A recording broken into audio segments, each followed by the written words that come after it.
Ben ritrovati a Diffusion, il salotto di DTV, la TV del digitale terrestre più giovane, fresca e innovativa che c'è. Come ogni settimana è arrivato il giorno di parlare dei nostri animali. Lo facciamo con Ramona, la nostra veterinaria, la nostra esperta. Oggi Ramona risponde alle vostre domande sui cani e vi racconta la storia di Colla, un gattino che purtroppo è stato trovato ricoperto di colla e da qui deriva il suo nome, che Ramona ha curato e ha ripulito, e vi spiegherà anche, se dovesse succedere un incidente del genere al vostro piccolo amico peloso, come risolvere la situazione.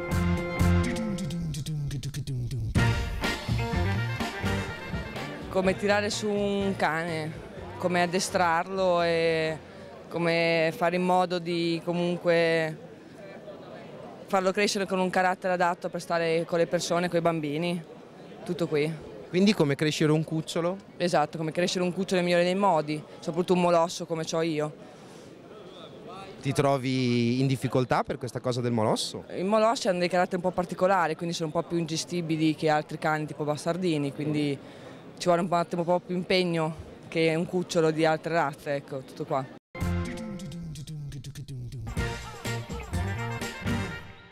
Il mio consiglio per chi porta a casa un cucciolo è sicuramente innanzitutto prendere un cucciolo di almeno 60 giorni di vita.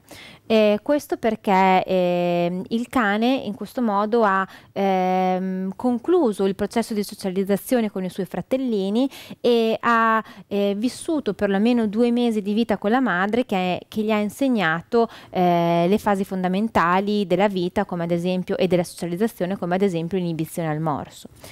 Poi, una volta che il cucciolo arriva in casa, è bene identificare un'area per lui, un'area dove voi potrete situare una cuccia, quindi la sua zona riposo, la sua zona notte, un'area dove c'è la pappa, quindi le deciotole dell'acqua e del cibo, e un'area dei bisogni. È bene che l'area dei bisogni e l'area della pappa siano distanziate l'una dall'altra, chiaramente, perché il cucciolo non gradisce fare i propri bisogni vicino all'area del cibo. E generalmente l'area dei bisogni in casa viene identificata per chi non ha la possibilità di avere un giardino e quindi dovrebbe portare giù il cane in maniera molto frequente. Quando è bene portare giù un cucciolo e come insegnargli a fare i bisogni fuori, ecco. Il cucciolo verso i 2 mesi di vita, diciamo che come quantità di menzioni giornaliere possiamo arrivare anche a 5, 6, 7, 8 menzioni al giorno, con 3 o 4 defecazioni. Per questo il proprietario sarebbe bene avesse a disposizione abbastanza tempo per poter portare il cucciolo a fare delle passeggiate in maniera il più frequente possibile. Generalmente i cuccioli fanno i bisogni dopo il pasto, dopo il gioco, una volta che si alzano, dopo un pochino che riposano. Quindi se il proprietario riesce a portare il cucciolo fuori 5-6 volte al giorno, è più facile che questo si possa abituare il prima possibile a fare i bisogni all'esterno e a chiedere di uscire più che fare i bisogni in casa. Per chi non ha questa possibilità, il mio consiglio è quello di ricorrere a delle traversine assorbenti. Sono praticamente dei tappetini assorbenti sui quali è possibile educare il cane ad andare a fare i bisogni. Un altro consiglio che posso darvi è quello di non sgridare il cucciolo se al vostro rientro in casa trovate feci o urine nel posto a voi non gradito, quindi ad esempio al di fuori del tappetino assorbente in giro per casa. Perché non sgridarlo? Perché la mente del cane lavora per associazioni di idee e di conseguenza il cucciolo non comprende il fatto che voi lo state sgridando perché non volete che lui faccia pipì e feci in casa, ma semplicemente lui capisce che il proprietario non vuole vedere le feci e le urine del cucciolo per casa, e questo atteggiamento può indurre il cucciolo alla comparsa di coprofagia, cioè il cucciolo che mangia le proprie deiezioni per nascondere al proprietario appunto di aver defecato per casa. Quindi vi consiglio di non sgridare il cucciolo, far finta di niente, quindi raccogliere i bisogni, e poi quando voi siete in casa e il cucciolo ha minzione o defecazione in luoghi per voi non consoni, allora lì sì, è bene magari prendere il cucciolo e spostarlo sul tappetino assorbente, in modo tale che lui possa capire che i bisogni devono essere fatti in quel luogo. Ecco, invece per quanto riguarda la socializzazione del cucciolo, se voi lo prendete a 60 giorni di vita, può essere che l'allevatore o chi per lui ve lo ceda già con la prima vaccinazione che in genere viene fatta appunto intorno ai 2 mesi di vita, con un richiamo che verrà fatto al terzo mese di vita.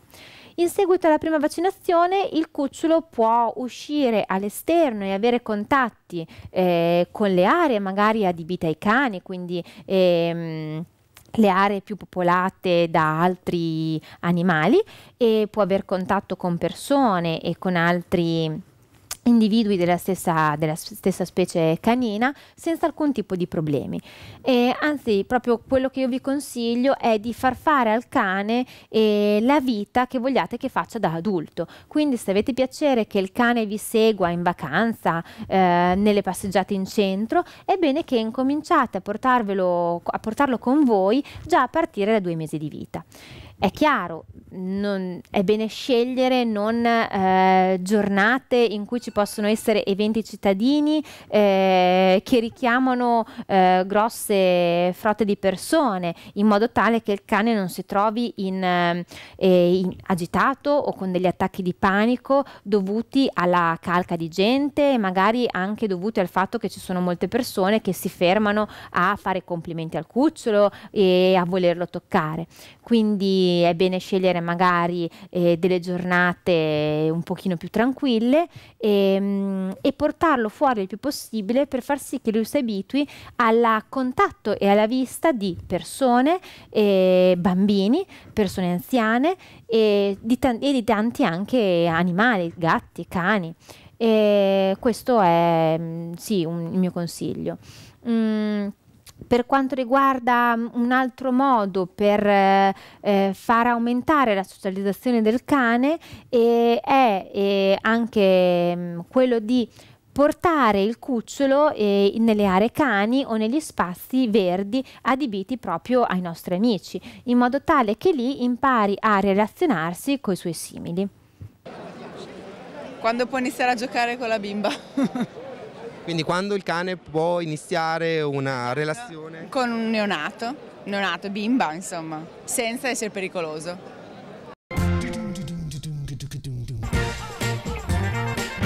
Uno dei quesiti più frequenti è quello su come comportarsi e come far conoscere il nuovo nascituro, quindi il nuovo neonato in arrivo, al proprio cane.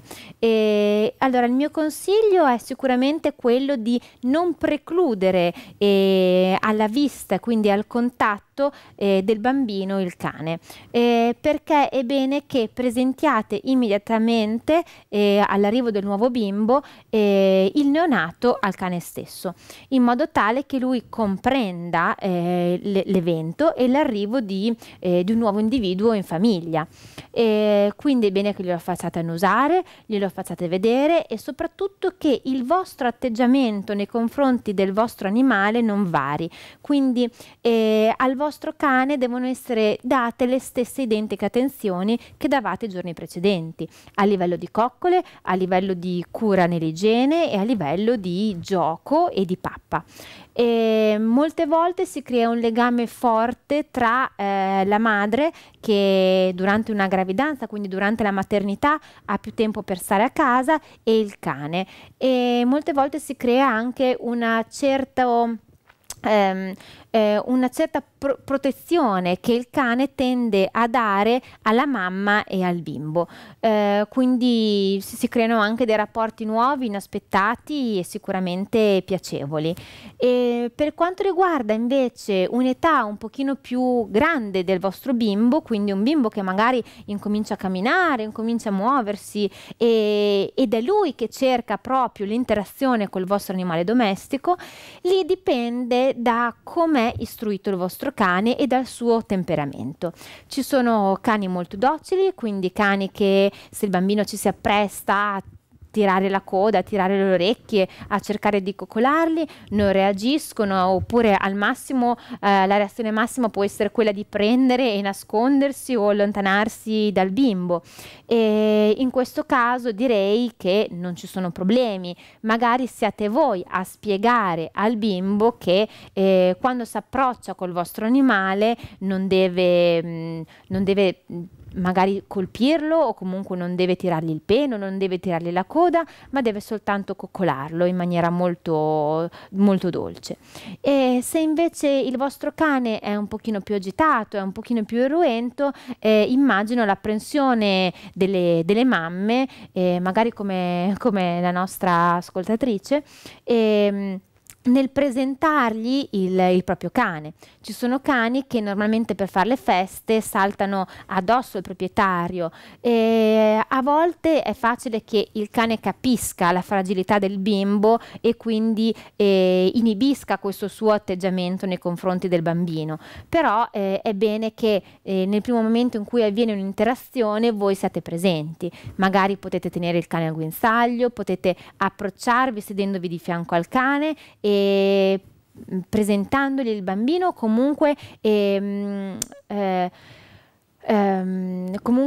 seguendo l'interazione fra il vostro cane e il bambino.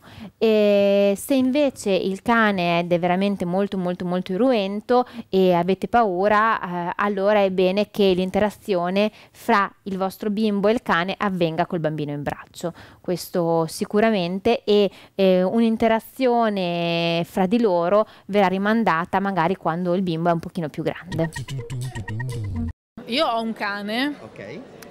e la curiosità è perché anche se tu gli insegni questi animali, l'animale se ne frega di quello che gli insegni. Cioè, quando tu dici si fa così. In particolare, quando il cane vede un altro cane maschio Ok. e impara tutti i comandi, ma proprio ad andare d'accordo con i cani maschi, non ne vuole sapere. Perché? Quando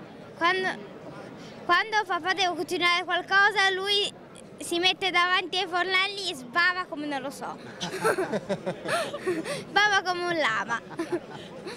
Quindi è pronto quando è ora di mangiare.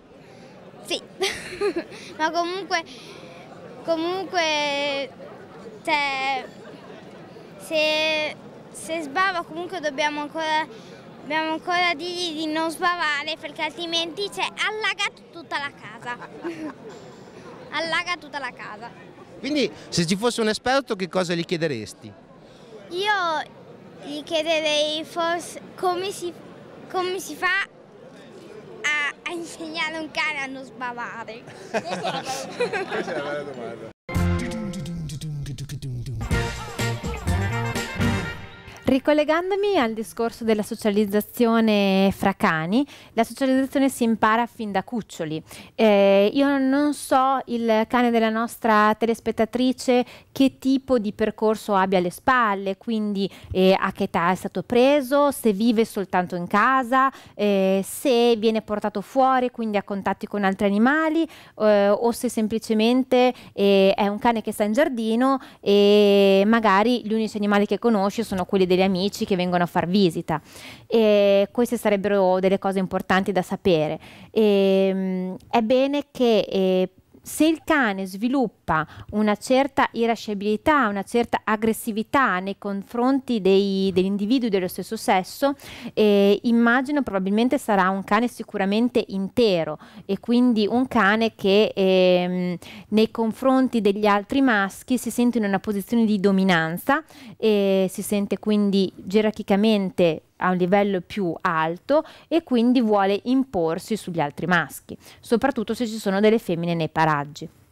Oppure può essere un cane che ha problemi di socializzazione, ma in questo caso molte volte si manifestano anche nei confronti di cani femmina. Quindi un cane che da cucciolo ha avuto poche stimolazioni a livello ambientale, poche stimolazioni di contatto con altri individui della stessa specie, e di conseguenza è un cane che fa fatica a rapportarsi con gli altri cani. Il mio consiglio è in questo caso, eventualmente, se i problemi di aggressività nei confronti degli altri cani maschi sono notevoli, anche eventualmente ricorrere all'aiuto di un educatore cinofilo che possa insegnare al vostro cane come comportarsi e come rapportarsi con i propri simili. Tornando invece alla domanda della nostra piccola telespettatrice, che è un po' preoccupata del fatto che il suo cane sbava molto mentre il papà cucina, non c'è un modo per inibire questa salivazione eccessiva. È chiaro, è la cosiddetta acquolina in bocca. Se il suo cane sbavasse di continuo sempre, allora ci potrebbero essere delle problematiche, ma anche noi, se abbiamo qualche languorino, le nostre ghiandole salivari vengono stimolate per un riflesso incondizionato, e quindi mi dispiace, ma purtroppo dovrà continuare a vedere sbavare il suo cane in queste fasi. L'unico modo sarebbe quello di allontanarlo dalla cucina. E per rispondere alla mail di un nostro telespettatore che ci chiede che fare una volta trovato un gattino vicino a casa sua, quindi un gattino trovatello, vi presento Colla.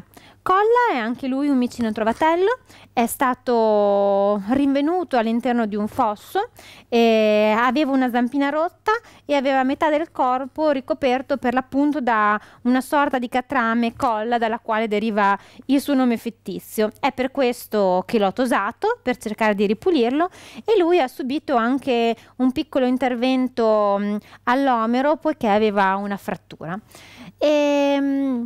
Cosa fare quando si trova un gattino? Beh, chiaramente è portarlo da un veterinario. Comunque le prime piccole profilassi che si possono fare sono quelle di sverminarlo e dargli una copertura dagli ectoparassiti, perché molte volte questi micini possono avere pulci, possono avere zecche, possono avere acari nelle orecchie, e molte volte, se sono dei gattini randagi, possono avere anche delle parassitosi interne. Per quanto riguarda la sverminazione, in genere i prodotti vermifughi sono dei prodotti o in pasta o in compresse che potete acquistare in farmacia, chiaramente previa prescrizione veterinaria, e darli al gatto insieme all'alimento, quindi insieme al cibo. Se no, il vostro veterinario può fare una piccola iniezione per proteggerlo sia dai vermi piatti che dai vermi tondi. Per quanto riguarda invece l'applicazione di un antiparassitario che lo protegga da pulci e zecche, lo potete anche comprare nei negozi per animali, e vi faccio vedere come applicarlo nel miglior modo possibile. I prodottini per le pulci, quindi gli antiparassitari esterni, in genere sono dei prodotti spot-on, quindi è bene prendere il prodottino, aprire bene il pelo dell'animale, quindi finché non vediamo il rosa della cute, e applicare il prodotto in questa zona fra le scapole, in modo tale che sia in un'area in cui il micino non vada a leccarsi.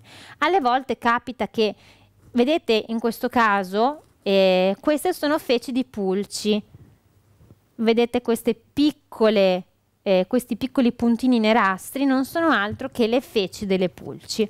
Quindi potete aprire il pelo, trovare il rosa della cute ed andare a applicare il prodotto. In questo modo il prodotto non refluisce sul mantello, non sporca il pelo del gatto, e se lui può leccarsi non acquisirà del prodotto, e quindi non arriverà ad avere delle salivazioni eccessive date dal contatto col prodotto stesso.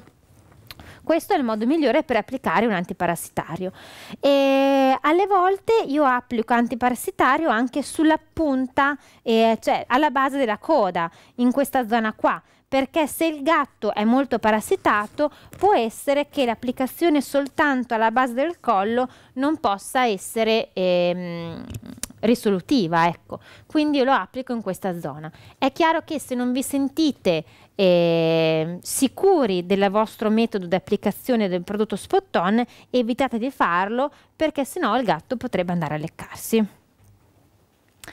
E altre cose per quanto riguarda un gattino orfano, il vostro veterinario potrà valutare qual è l'età del gattino trovato, ad esempio Colla intorno ai 3 mesi e mezzo di vita, e quindi iniziare l'eventuale protocollo di vaccinazioni che si inizia generalmente a partire dai 2 mesi di età.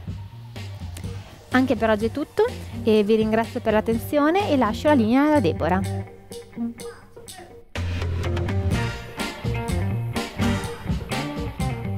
E allora la nostra puntata con il veterinario, con Ramona, si chiude qui. Io vi ricordo che se avete delle domande da farle potete inviare una mail o un videomessaggio a questo indirizzo: programmi@di-tv.net.